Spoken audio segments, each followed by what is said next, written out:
전 제 인생에 있어서 하나님을 만나기 전에 삶은 늘 힘들었었고 늘 우울했었고 늘 과거로부터 묶임을 받아서 하나님 난 살고 싶지 않아요 라는 고백이 저의 첫 번째 고백이었던 것 같습니다. 저는 어머니가 좀 많습니다.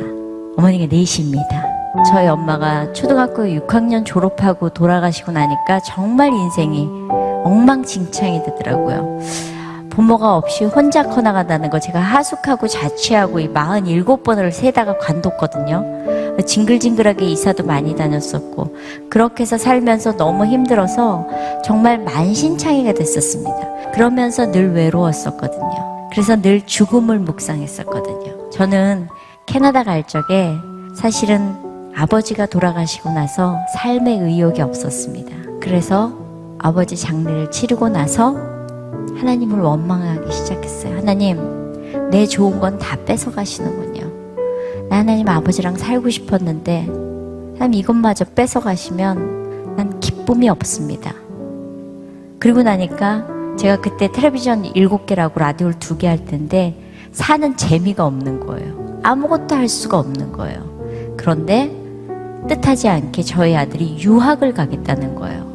그래서 제가 내 아들이 유학을 가겠다 그래서 유학 가지 말고 이민 가자 그랬어요. 우리 떠나자.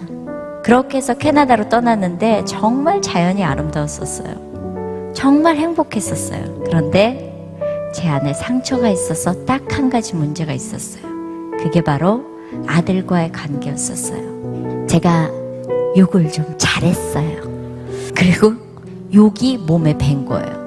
그게 왜 욕을 하게 되나 제가 가만히 생각해 봤더니 제 안에 상처가 제 안에 쓴뿌리가 토해낼 때 욕을 하더라고요. 제가 그렇게 욕을 했어요. 누구한테? 그 아들한테. 그리고 제 안에 분노는 아이들한테 폭발하더라고요. 바깥에서 너무 멀쩡하고. 그리고 사춘기 아들하고 엄청 싸웠어요. 너무 꼴보기 싫으니까. 네, 저희 아들은 이렇게 주먹으로 분노를 표현 못하니까 벽을 쳐가지고요 구멍을 내놨었어요. 저희 아들이 컴퓨터를 하고 있는데 제가 그날도 늘 욕을 했었으니까 야 나와 이 새끼야 뭐 이러고 욕을 했어요. 그랬더니 저희 아들이 컴퓨터 하고 있잖아 그러는 거예요. 그래서 나오라고 엄마 해야 된다고. 저희 아들이 엄마 하고 있는 거 안 보여? 그러는 거예요. 그래서 보이는데 나오라고 내가 한다고. 그랬더니 이따 해. 그래서 이따 안 해. 나 지금 할 거야. 에이씨 이러는 거예요. 순간 돌았어요. 어떻게 했겠어요? 에이씨 이런 싸가지 없는 놈이 어디 엄마한테 버르장머리 없는 새끼가 그러면서 딱 때리려고 그러는데 아들이 컸더라고요.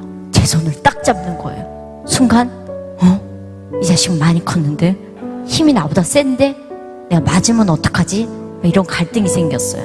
그래서 이 왼손으로 딱 때리려고 그랬더니 이 손도 잡힌 거예요. 순간 죽고 싶은 거예요. 근데 진짜 창피하더라고요. 막 몸부림을 쳤어요. 너 어디 엄마한테 이렇게 싸가지 없이 엄마 팔을 붙들고 이런 버르장머리 없는 놈 같은 애라고 뭐가 되려고 그러고 막 그러면서 욕을 했어요. 근데 저희 아들이 제가 손목을 잡혔는데 딱 한마디 하는 거예요.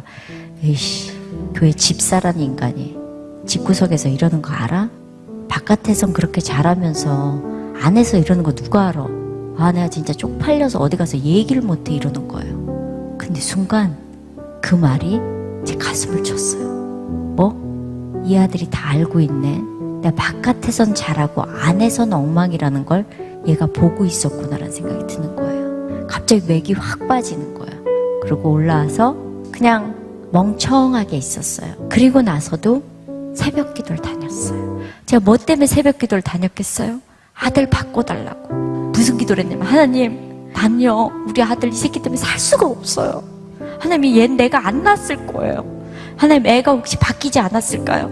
하나님 얘를 바꿔주든지 절 바꿔주든지 하나님 바꿔주세요. 집에 오면 안 바뀐 거예요. 그럼 또 욕을 하는 거예요.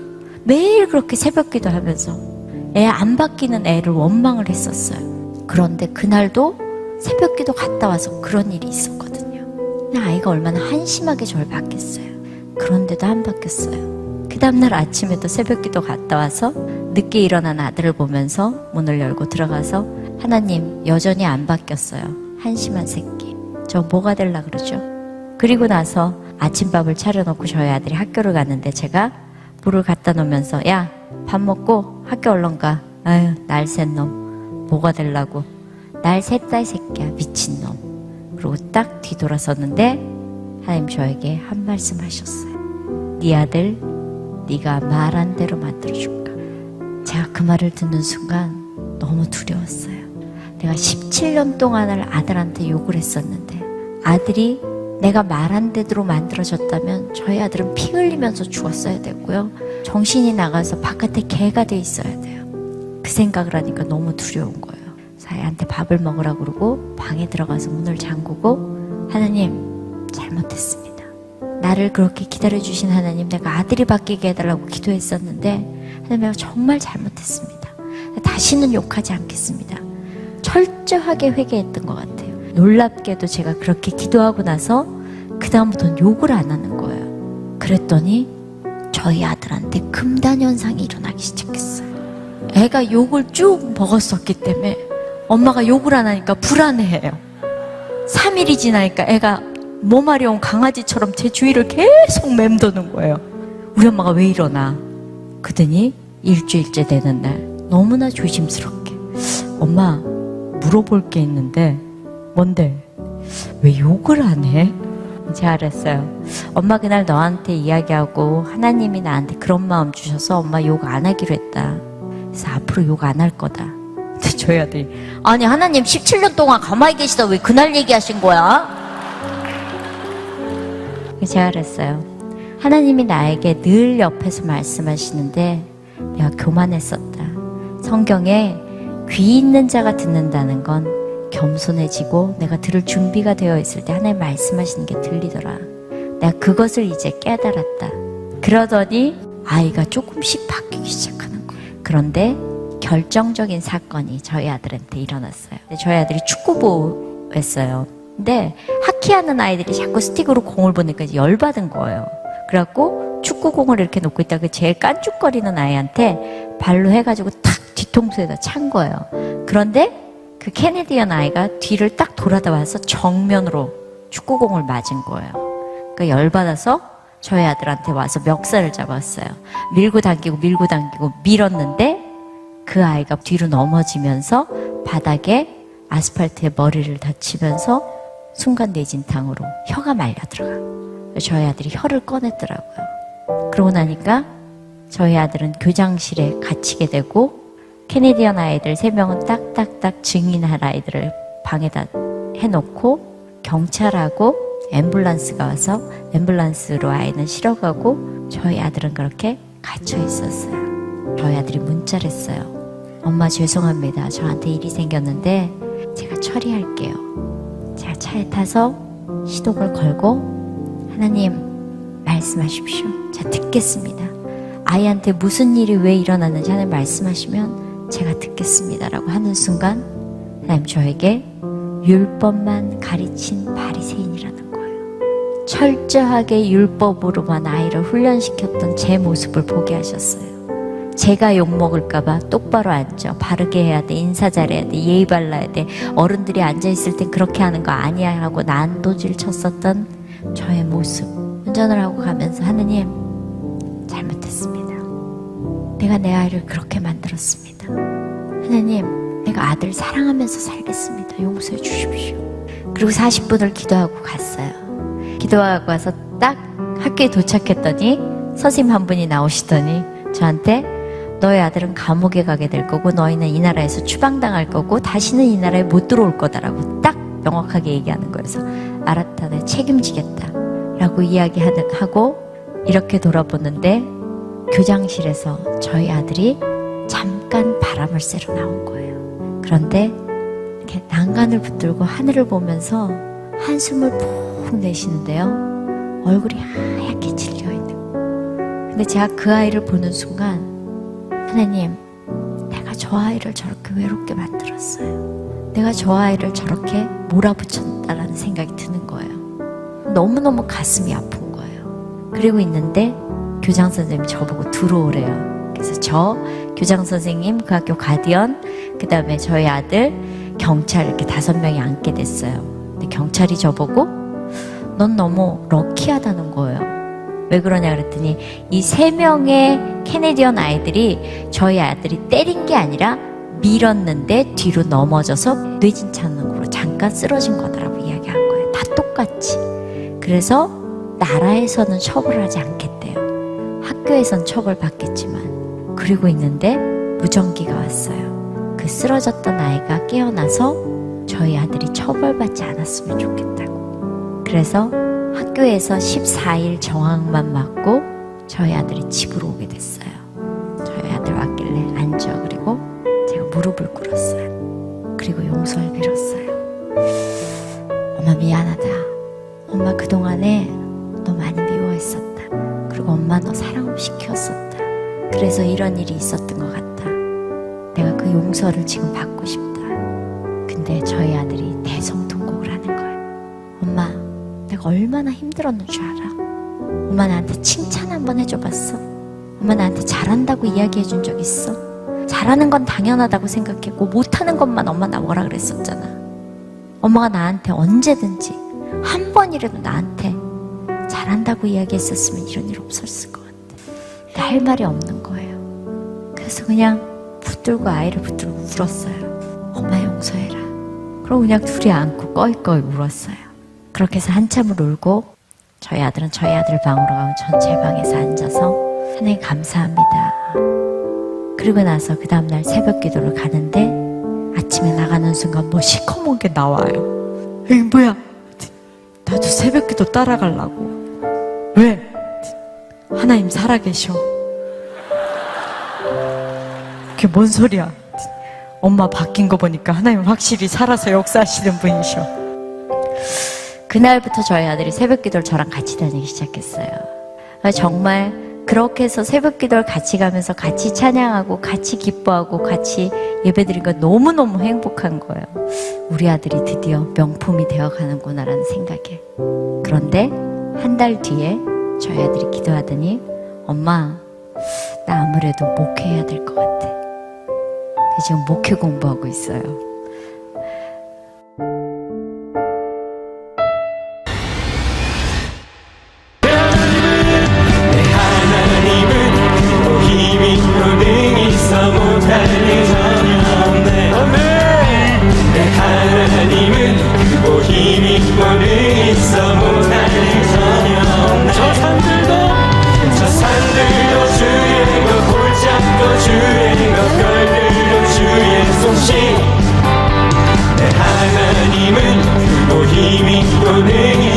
자, 우리 믿음을 가지고 우리 주님을 고백합시다. 내 하나님은 크고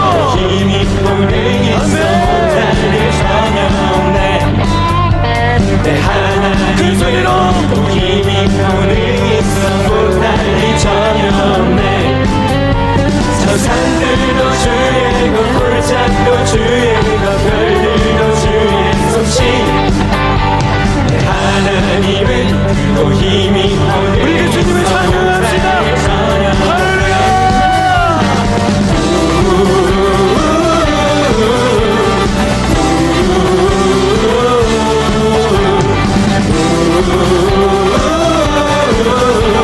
우리 소리 높여서 내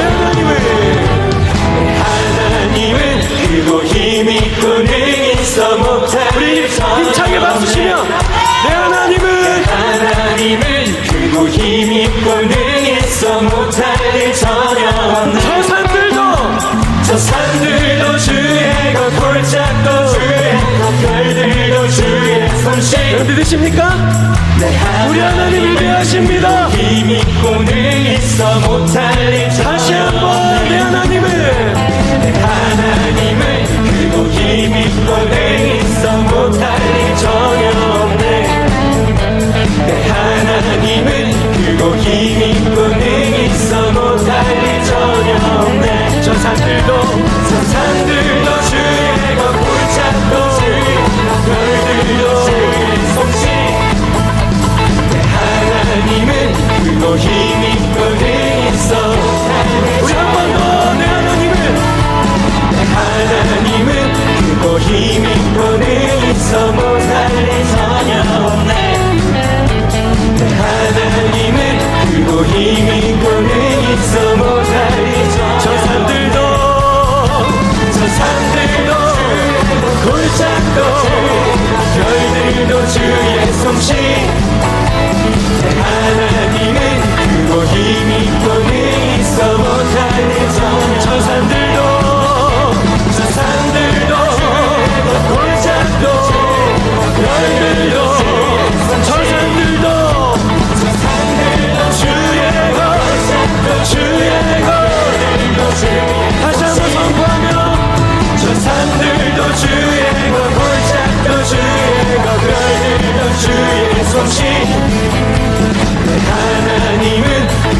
힘이 있고 능히 있어 못할 저녁 주님을 찬양합니다.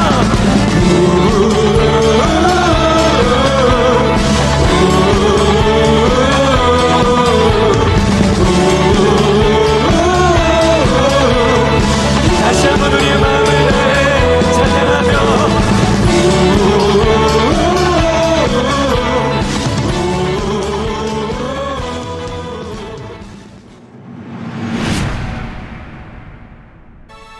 하나님의 말씀은 살아있고 활력이 있어 좌우의 날선 어떤 검보다도 예리하여 혼과 영과 및 관절과 골수를 찔러 쪼개기까지 하며 또 마음의 생각과 뜻을 판단하나니 지으신 것이 하나도 그 앞에 나타나지 않음이 없고 우리의 결산을 받으실 이의 눈앞에 만물이 벌거벗은 것 같이 드러나느니라.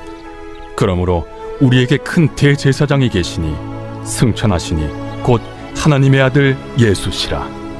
우리가 믿는 도리를 굳게 잡을지어다.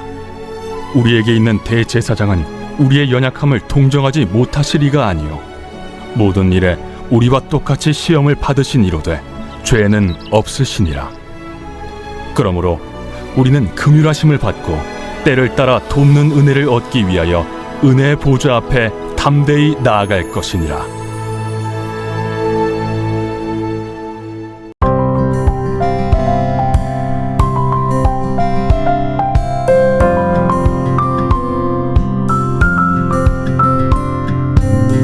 애굽을 탈출한 이스라엘 백성이 안식에 들어가지 못하고 겪는 비극과 실수로 점철된 그 역사를 돌이켜보며 히브리서 기자는 하나님의 말씀의 본질과 우리의 대제사장이신 예수 그리스도를 제시합니다.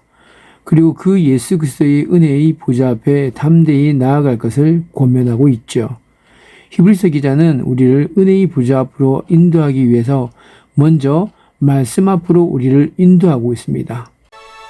하나님의 말씀은 살아있고 활력이 있어 좌우의 날선 어떤 검보다도 예리하여 혼과 영과 및 관절과 골수를 찔러 쪼개기까지 하며 또 마음의 생각과 뜻을 판단하나니. 히브리서 기자가 지금까지 구약을 통해서 이스라엘 백성이 역사적 실패를 설명한 것은 단순히 도덕적 교훈이나 옛날 이야기를 전하려 한 것이 아닙니다. 그 말씀을 읽고 보고 듣고 있는 청중, 저와 여러분들에게 적합한 하나님의 말씀이 구체적으로 나타나게 하기 위해서입니다. 다시 말하면 하나님만 신뢰하는 쉼, 안식일까지 들어가는 그리스도인이 될 것이냐, 아니면 하나님을 신뢰하지 못하거나 신뢰하되 자신과 하나님을 섞어서 신뢰하며 적당히 살아가는 그리스도인이 될 것이냐 질문하며 도전하는 것입니다. 히브리서 4장 12절에서 16절은 특별히 하나님의 말씀에 대한 설명을 좀 더 구체적으로 하고 있죠. 그렇다면 히브리서 기자가 설명하는 하나님의 말씀은 어떻습니까? 첫째, 하나님의 말씀은 살아있습니다. 할렐루야! 하나님의 말씀은 죽은 말씀이 아니라 살아있는 말씀입니다. 둘째, 하나님의 말씀은 살아있기에 운동력, 즉 에너지가 있습니다. 셋째, 운동력이 있을 뿐만 아니라 예리하게 날이 선 검과 같습니다. 말씀에 관해서 이렇게 세 가지로 설명하고 있는데 이에 대해서 함께 차례대로 살펴보겠습니다. 오늘은 첫 번째, 하나님의 말씀은 우리에게 들리고 읽히는 말씀은 성령을 통해 우리의 심령에 도전을 주는 말씀은 살아있는 말씀이라는 것입니다. 하나님의 말씀은 에스겔에 등장하는 해골 골짜기의 죽은 뼈 같은 것이 아니라 역사도 철학도 고고학도 문학도 예술도 아니라 그것은 실제로 살아있는 하나님의 말씀인 줄로 믿습니다. 육체를 신뢰하며 안식에 들어가지 못하는 그리스도인은 성경을 고서나 경전 취급하기가 쉽습니다. 그런 사람들은 성경 말씀을 가까이 하지 않죠. 성경을 들고 다니기만 할 뿐 그 속에 담긴 살아있는 말씀의 능력은 체험하지 못한 채 살아가는 것입니다. 어쩌다 성경 한 구절을 읽어도 자기 생각이 성경의 생각보다 더 크고 성경의 판단력보다 자기의 판단력이 우선합니다. 성경이 주는 말씀보다는 자기 경험이 더 우선하죠. 이런 사람들은 성경을 들고 다니는 사람에 불과한 것이죠. 성경이 깨끗한 사람은 마음이 더럽고 성경이 더러운 사람은 마음이 깨끗하다라는 말이 있습니다. 이 말은 참으로 맞는 말입니다. 경건하게 하나님의 말씀을 읽는 사람에게는 그 말씀이 살아 움직여서 그 사람에게 말을 하고 그 사람에게 역사합니다. 할렐루야!